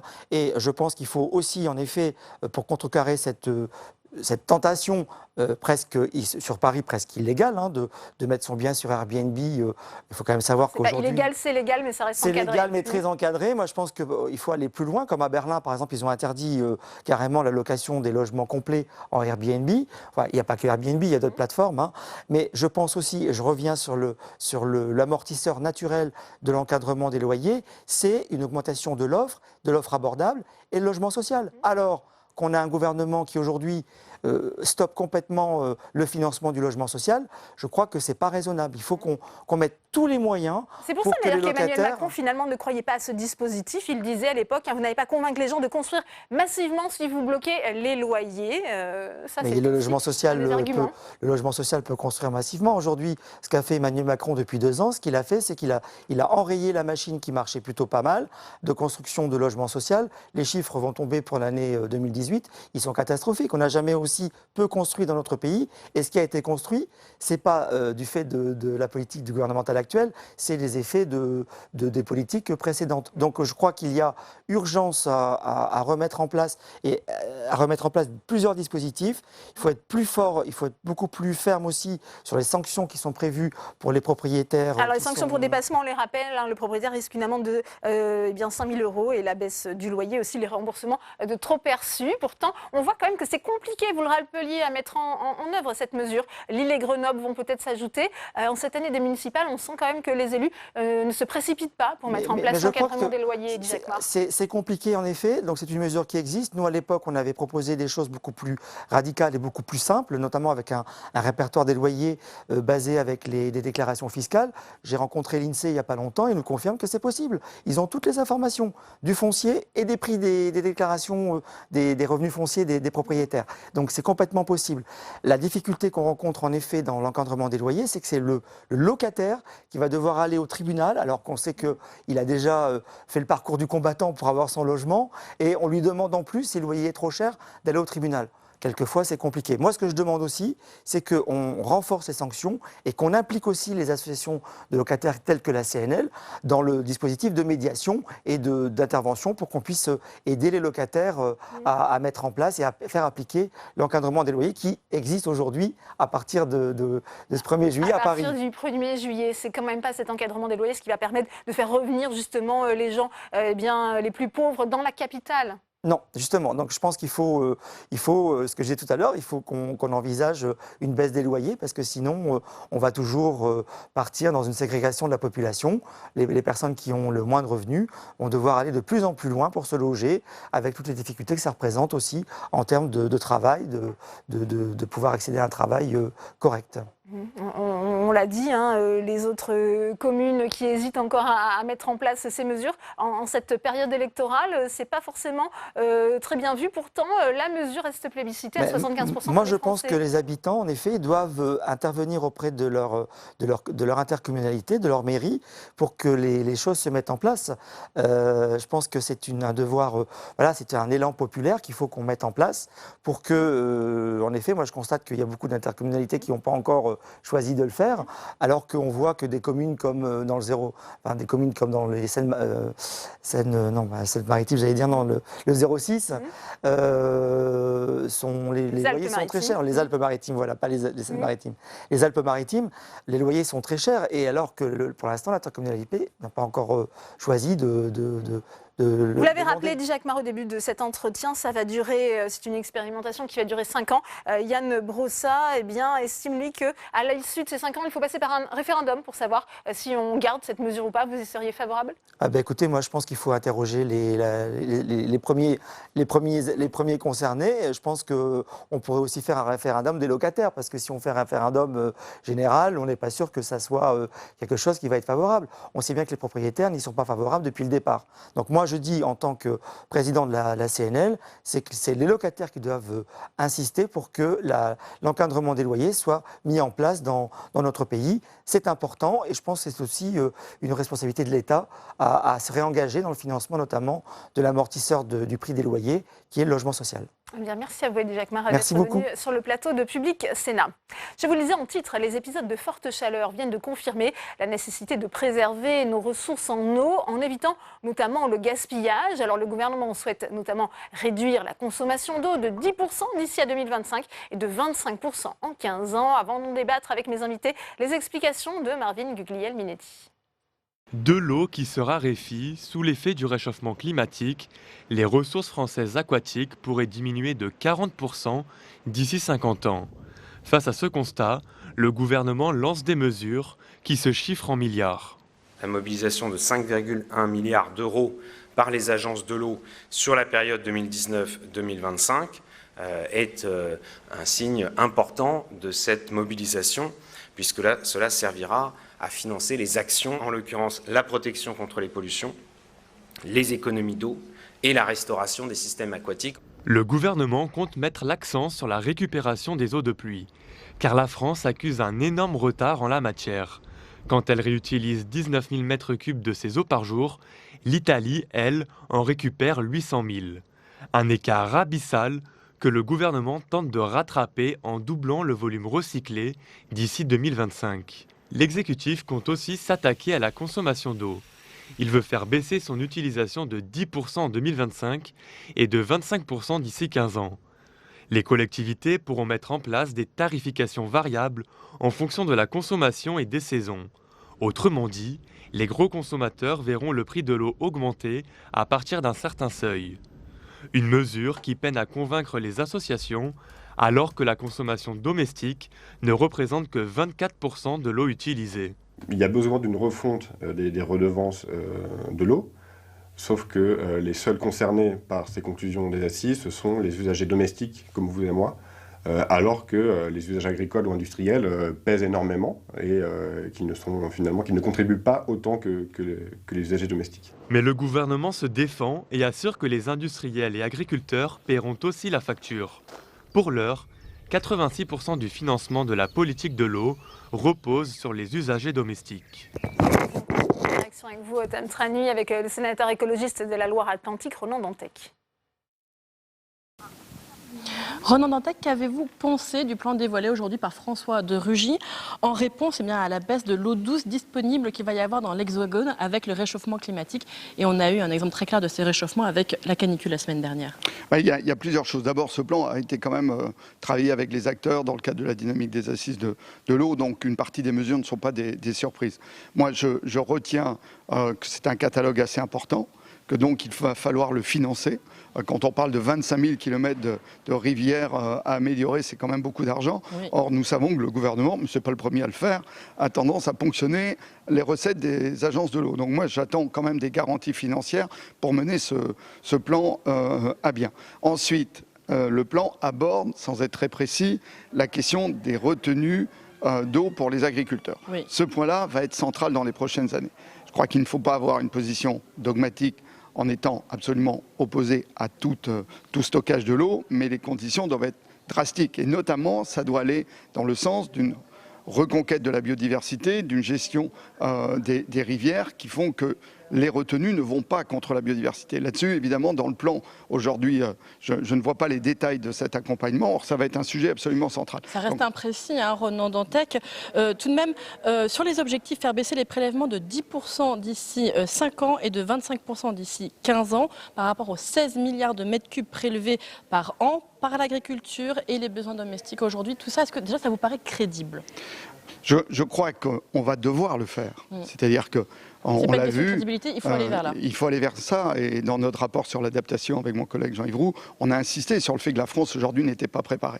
Qu'effectivement, par exemple, il y a probablement des centrales nucléaires qui ne pourront pas pomper d'eau l'été. Là, c'est une économie sur le débit des rivières. Mais je crois surtout que dans ce plan aujourd'hui, il faut vraiment qu'il y ait des contrats qui soient passés avec l'ensemble des acteurs, des compromis trouvés, notamment sur cet aspect stockage de l'eau, biodiversité. Moi, je crois qu'il nous faut un petit peu des bassins tests, qu'il nous faut absolument des endroits où le monde agricole, le monde naturaliste, les protecteurs de l'environnement se sont mis d'accord sur une gestion de l'eau et que ça fasse finalement exemple pour la suite. Or, ces bassins tests, nous ne les avons pas aujourd'hui. Donc moi, je crois qu'il faut absolument qu'on ait ces exemples-là. Et ensuite, je vois dans le plan des choses qui vont dans le bon sens, comme par exemple une tarification différenciée de l'eau, c'est-à-dire les gens qui vont remplir des piscines. C'est surtout, voilà, si vous remplissez votre piscine, si vous nettoyez votre voiture, vous paierez plus cher que vos besoins principaux. Et si vous êtes un ménage modeste, vous la paierez moins cher. À l'inverse, donc ça, c'est quand même une mesure qui va dans le bon sens, mais je crois qu'effectivement, derrière, il nous faut des bassins aujourd'hui pour démontrer la capacité à jouer à la fois l'ensemble des usages, trouver un consensus, un compromis sur l'ensemble des usages. Puis cette question financière avec le problème de la ponction sur les agences de l'eau reste tout à fait centrale. Un mot aussi sur la question de la pollution aux pesticides et aux nitrates qui est aussi due à l'agriculture intensive en France. Quel est l'état de nos cours d'eau aujourd'hui face à cette question ? Il est évident que les nitrates notamment ont rendu impropre à la consommation humaine un certain nombre de cours d'eau, donc la reconquête doit se poursuivre. Il y a eu quand même des exemples de reconquête, donc il ne faut pas non plus être toujours fataliste, mais on sait bien que ce qui est sur la table aujourd'hui, c'est le changement du modèle agricole, qui n'est plus juste un discours d'écologiste un petit peu en marge. Oui. Je crois que le débat est en train de s'ouvrir, et notamment la FNSEA, et Christiane Lambert, la présidente, est claire là-dessus, sur le paiement des services naturels, écosystémiques de l'agriculture. Je crois que ce débat, maintenant, il faut l'ouvrir clairement. Et la question de l'eau, c'est aussi l'occasion d'ouvrir ce débat. Bien, merci beaucoup, Ronan Dantec, d'avoir répondu à mes questions. Merci beaucoup, Tam, pour cette réaction. Alors, comment préserver l'eau? Quelles conséquences d'une telle raréfaction? On en parle tout de suite dans notre débat.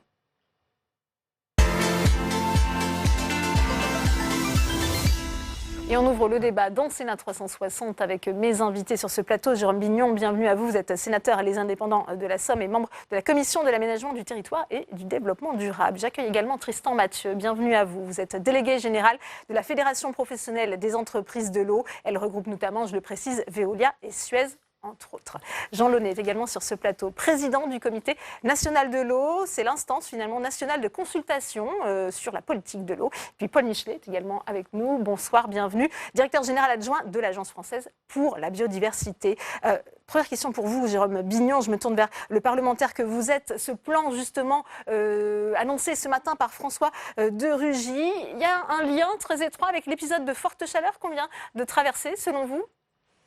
À l'épisode de forte chaleur, quand on a commencé à mettre en place les assises de l'eau, on ne pouvait pas le prévoir avec la précision qui fait que ça corresponde aujourd'hui à la restitution des assises de l'eau. C'est le hasard le plus pur.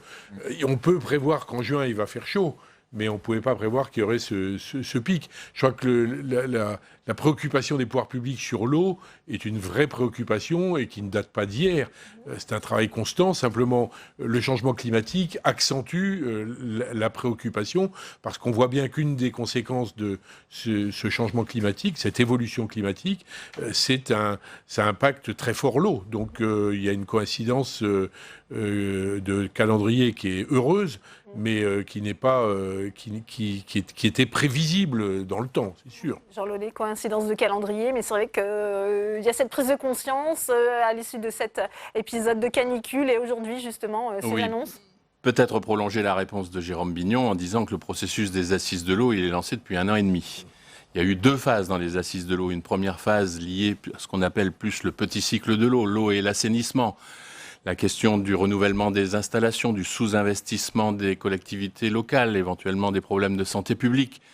Mais il y a eu aussi, et nous la finissons, cette deuxième phase plus liée au grand cycle de l'eau, au lien avec le climat, Jérôme vient de le dire, puisque moi je considère que l'eau est le marqueur du dérèglement climatique, par ses excès ou par ses manques. D'ailleurs, c'est confirmé dans le plan national d'adaptation au changement climatique, deuxième version que notre pays vient de sortir, et qui, sur les 8 impacts du changement climatique, précise que 4 sont liés aux excès d'eau et 4 sont liés au manque d'eau. Donc c'est l'actualité et nous avons travaillé sur des perspectives de long terme. Et j'étais, moi, chargé des sujets jugés comme transversaux par Emmanuel Vargon, qui a porté cette deuxième phase, que sont la gouvernance, le financement et les objectifs de développement durable. Si vous voulez bien, avec ces annonces, Paul Michelet, le débit moyen des cours d'eau français devrait diminuer de 10 à 40% à l'horizon 2050-2070 comparé à aujourd'hui. Vous nous confirmez ces chiffres de raréfaction? Alors, forcément, je les confirme, parce que c'est les projections qui ont été établies il y a quelques années. Je dirais, elles n'ont pas la caractéristique non plus d'être spécifiques du territoire français, mais elles concernent aussi le territoire français. C'est très varié ou très différencié suivant les régions. Ce n'est pas une diminution uniforme sur l'ensemble du territoire national à laquelle il faut s'attendre, mais des choses très contrastées. Alors, quelles sont les régions les plus concernées? Alors, bizarrement, on va dire, bizarrement en termes d'impact, la partie nord de la France risque d'être plus marquée dans ces variations de température. Alors, plus marquée par l'impact du changement climatique en cause du régime des cours d'eau, de leur mode d'alimentation. Je veux dire, les cours d'eau qui sont alimentés par la fonte des neiges, s'il y a moins de neige, il y aura moins de neige qui va fondre, Conséquence directe, moins de débit. effectivement. Mais aussi parce que la partie nord de la France, historiquement, a été moins équipée. Toute la partie sud, la région Provence-Alpes-Côte d'Azur, le littoral du Languedoc et même le sud-ouest, il y a des aménagements qui ont été historiquement faits parce que c'était des zones dans lesquelles il y avait un besoin en eau qui était en période estivale supérieur à ce que pouvait offrir la nature. Ce n'est pas le cas dans le nord, donc cet impact, évidemment, on va le sentir de façon beaucoup plus forte. Et puis une dernière chose que je voulais dire, parce que je crois que c'est important, il ne faut pas limiter la question de l'impact du changement climatique sur les ressources en eau à une question quantitative, mais aussi à une question qualitative. L'impact va être C'était d'ailleurs l'enjeu du plan du gouvernement, à la fois comment préserver nos ressources, mais aussi Exactement. améliorer la qualité de l'eau. Tristan Mathieu, comment on anticipe cette situation, justement ?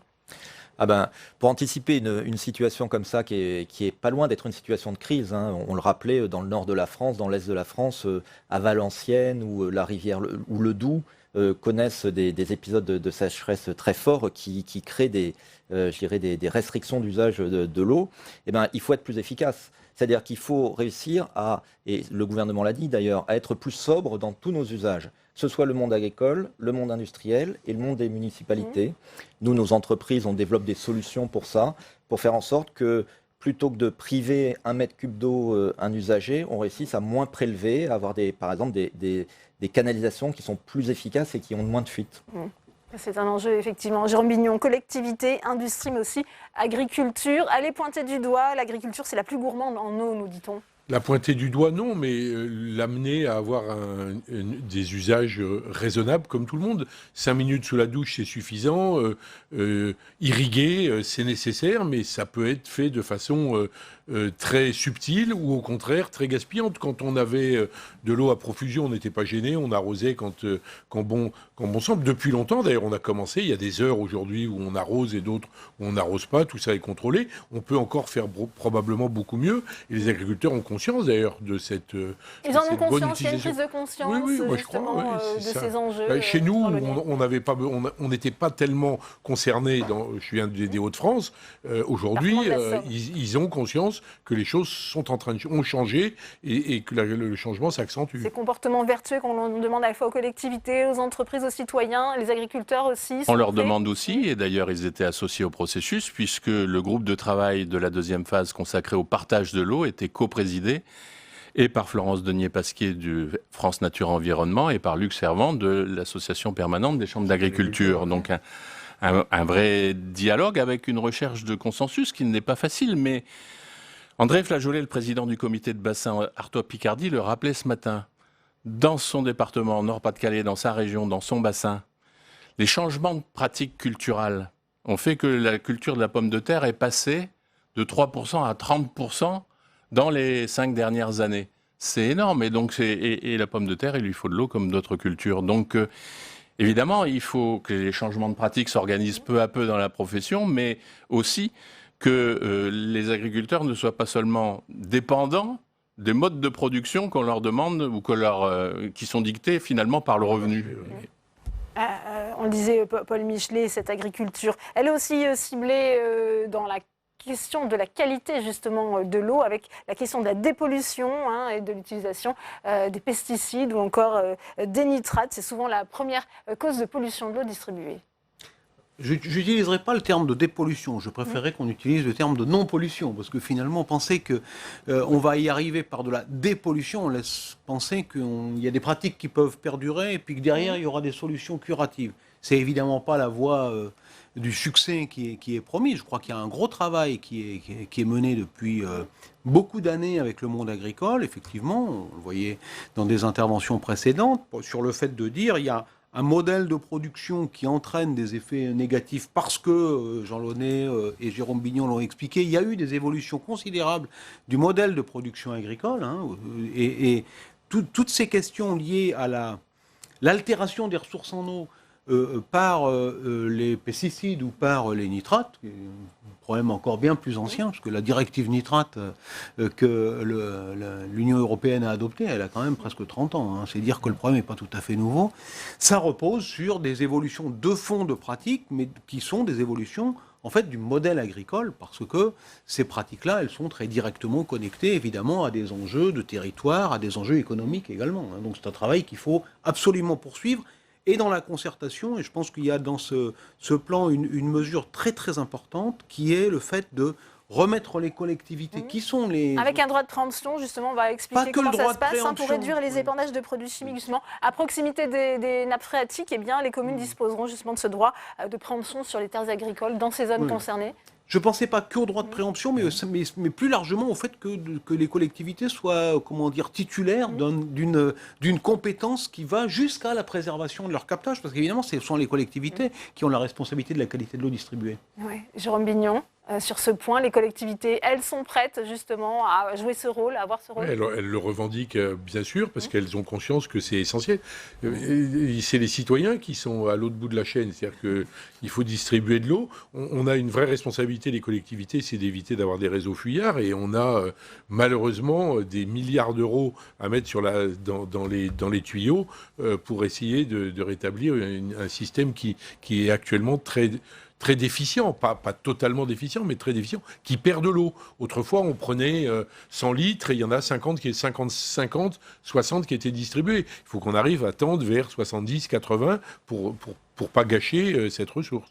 C'est ce que nous expliquait justement à l'instant Tristan Mathieu. Il y a quand même des efforts qui sont faits, là aussi, justement, pour lutter contre ces canalisations déficientes. Oui, alors vous savez, on est toujours un peu au milieu du chemin, c'est-à-dire que quand on se retourne en arrière, on s'aperçoit que par exemple, les services publics d'eau en France ont fait des économies d'eau extraordinaires au cours des 10 dernières années. Quand vous regardez les prélèvements, elles prélèvent aujourd'hui pratiquement 1 milliard de mètres cubes de moins qu'il y a 15 ans, alors que la population a augmenté. Mais pour autant, c'est peut-être pas suffisant. Donc il y a des endroits, en effet, où il y a encore des fuites qui sont trop importantes. Et derrière tout ça, il y a un sujet qui est clé, qui est celui du financement. Comment va-t-on faire pour financer ce renouvellement nécessaire des canalisations et des infrastructures ? C'était l'objet du premier plan. Moi, je voudrais dire que je suis quand même... Qui va financer ? C'est l'État, les collectivités, selon vous ? C'est-à-dire qu'au bout d'un moment, il faut un système... privés aussi ? Il faut un système de solidarité. Nous, nos entreprises, dans le cadre des contrats de concession, on finance évidemment du renouvellement de canalisation. C'est de l'ordre de 100 millions d'euros 900 millions par an. Mais il faut de la solidarité. Et puis surtout, je crois que c'est pour moi le grand enseignement, c'est que le constat il est partagé et qu'il n'y a plus vraiment de clivage entre les acteurs. Et je suis assez marqué, et je pense que tout le monde l'a eu pendant les assises, de voir que les prises de position étaient quand même très convergentes. Pour dire il faut des moyens pour la politique de l'eau, il faut faire en sorte que l'État prélève moins sur les agences de l'eau, il faut qu'on réserve plus d'argent à la fois pour le grand cycle de l'eau, les inondations, mais aussi le petit. Oui, on parlait des tarifs justement de l'eau, ils vont varier en fonction de la consommation. Ça, c'est une nouveauté annoncée aujourd'hui. Jean Launay, en clair, le prix de l'eau va augmenter à partir de certains seuils. On doit pénaliser les gros consommateurs. On évoquait cet exemple, ceux qui ont une piscine ou qui lavent souvent leur voiture, par exemple. Le prix de l'eau est très différent selon les endroits où l'on se situe sur notre territoire. Sur le territoire national, il y a des écarts très importants. Et le prix de bas de l'eau ne signifie pas forcément une bonne gestion du service d'eau. Il faut dire les choses très clairement. Aujourd'hui, l'enjeu, mais ça c'est un enjeu de la première phase qui est derrière nous, qui s'est terminé. Une qualité, c'est ce que vous dites ? Je ne dis pas qu'il faut payer cher, il faut payer le juste prix. L'eau a beaucoup de valeur, mais le prix c'est le prix du service, c'est le prix de l'amener au robinet. La responsabilité des élus, c'est de donner une eau de qualité et en quantité suffisante, quel que soit l'aléa climatique. On le voit aujourd'hui en ce moment. La responsabilité des élus, c'est d'interconnecter les réseaux entre eux au cas où il y a une panne pour sécuriser cet approvisionnement. La responsabilité des élus, c'est de renouveler les investissements pour avoir un réseau qui ne fuit pas et qui soit de bonne qualité au bout, à l'eau distribuée au robinet. Donc c'est une co-construction. Tout le monde doit y mettre du sien et le prix de l'eau, il est largement supporté par la facture d'eau et c'est les agences de l'eau qui reçoivent par les redevances qu'elles perçoivent sur les préleveurs ou sur les pollueurs qui permettent d'accompagner les programmes publics et les programmes que les collectivités peuvent mettre en place. Donc on est dans un système historique mais complexe. Donc les assises ont eu ce mérite de confirmer le modèle français de gestion de l'eau par bassin versant, solidarité amont-aval, solidarité urbain-rural, modèle pollueur-payeur, l'eau paye l'eau Et bien sûr, moi je rejoins Jérôme Bignon largement sur ce sujet. Maintenant, ça doit être l'eau et la biodiversité payent l'eau et la biodiversité. Et nous devons intégrer le changement climatique. Donc il faut laisser les moyens de l'eau, au sens le plus large possible, sous toutes ces acceptions que je viens de les définir. Il faut laisser les moyens de l'eau à l'eau. Et je rejoins totalement Ronan Dantec dans le reportage qui précédait notre débat, le sénateur écologiste.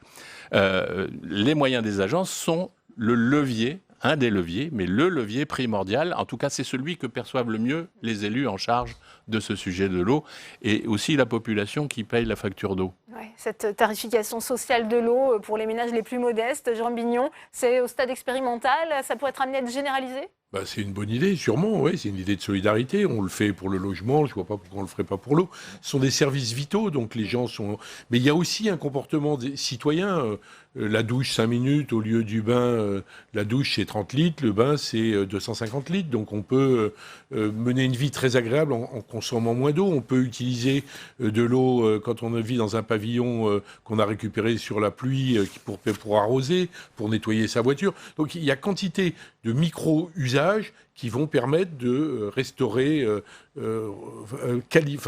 ne pas gaspiller. Voilà. Il faut qu'on rentre dans une ère de sobriété par rapport à l'eau. Si on veut que ça ne soit pas insupportable. Mais bien sûr, il faut aider ceux qui ont le moins, comme on le fait sur d'autres sujets. C'est vital, donc il faut assurer cette solidarité avec les plus démunis. Ça me paraît aller de soi. Alors on a vu les réactions un peu déçues de Alain Bazot, c'est le président de l'UFC, que choisir. Il dit il n'y a absolument rien d'obligatoire, de contraignant dans ces annonces. Je le cite, les agences de bassin étant seulement invitées à prendre en compte justement ces incitations aux économies d'eau dans leur taux de redevance. Comment réagissez-vous ? Vous êtes déçus vous aussi ? Non, je vais pas dire la même chose. Je pense que, vu la façon dont le système est bâti depuis 1964, donc il a évolué entre-temps, mais il a quand même une certaine histoire, je vois pas comment le rôle des agences de l'eau dans l'incitation à l'économie d'eau pourrait être autre que celui qui est précisé dans le plan d'action, c'est-à-dire le dispositif des redevances qui, en quelque sorte, ne soit pas un dispositif fondé sur ce qui a prévalu longtemps dans le modèle de la tarification de l'eau en France, c'est-à-dire, je veux dire, un modèle industriel. En gros, en partant du principe que la vente en gros, ça doit coûter moins cher au litre. Ce qui, évidemment, déjà, n'a pas forcément beaucoup de sens sur le plan de la gestion des infrastructures, mais on a encore beaucoup moins. Moi, je vais le dire comme ça, si on prend en compte le fait que l'eau qui coule à votre robinet, c'est de l'eau qui vient de la nature. Et le litre supplémentaire prélevé dans la nature, il ne vaut pas moins cher par rapport à ce qui était prélevé au départ. Donc le dispositif, c'est un dispositif incitatif. Les agences de l'eau, ce sont des établissements publics de l'État. Elles sont invitées à adapter leur système de redevance pour qu'il y ait un signal prix, entre guillemets, qui soit donné dans le système de l'impôt public, et les collectivités qui ont la responsabilité de la tarification, elles sont invitées à mettre en place une tarification dégressive, ce qui est quelque chose qui a été mis en avant il y a longtemps, mais qui bute sur un certain nombre d'obstacles, des obstacles pratiques, mais aussi des obstacles, je crois, d'ordre culturel et historique. Et c'est ça qu'il faut arriver à surmonter. Tristan Mathieu. Je crois que c'est pas non plus une révolution. C'est-à-dire que le fait d'avoir des tarifications qui sont fixées au niveau des collectivités locales pour la plus grande partie de la tarification et qui incitent à l'économie d'eau, c'est-à-dire plutôt des tarifications progressives, c'est quelque chose qui était déjà dans la loi sur l'eau de 2006. Donc je pense que le gouvernement, avec ses annonces, incite encore plus les collectivités à le faire.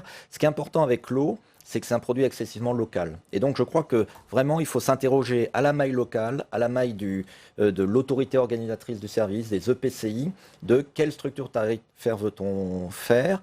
Et ça dépend beaucoup des contraintes locales. Mais évidemment, là où il y a un manque d'eau, il faut mettre des tarifications progressives. Et autre innovation, on peut mettre maintenant des tarifications saisonnières, c'est-à-dire dire, lorsque j'ai un stress hydrique entre le 15 juillet et le 15 août, je suis capable, notamment grâce au télérelevé, à la digitalisation des services, de mettre un tarif plus élevé pour inciter à la baisse de consommation. Un peu comme on le fait avec l'électricité, la nuit ou le jour, en disant, l'hiver, il fait froid, pour moins consommer, EDF met des prix plus élevés. Mais il faut aussi penser à préserver l'eau dans l'ensemble de la biodiversité.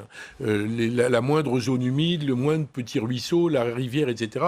Tout est essentiel. C'est pas seulement l'eau qui tombe du ciel, c'est pas seulement les tuyaux. Et c'est pas le cas aujourd'hui. Il y a des débats au Sénat sur cette question. Oui, mais je pense que ces débats-là, il y a des réponses qui sont très fortes données par le gouvernement. Il va falloir y aller. Jean Launy.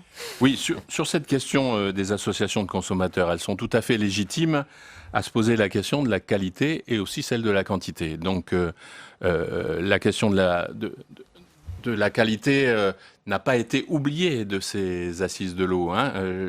Je voudrais rappeler qu'une des mesures principales, ça a été un engagement renouvelé sur la question de la protection des captages d'eau potable.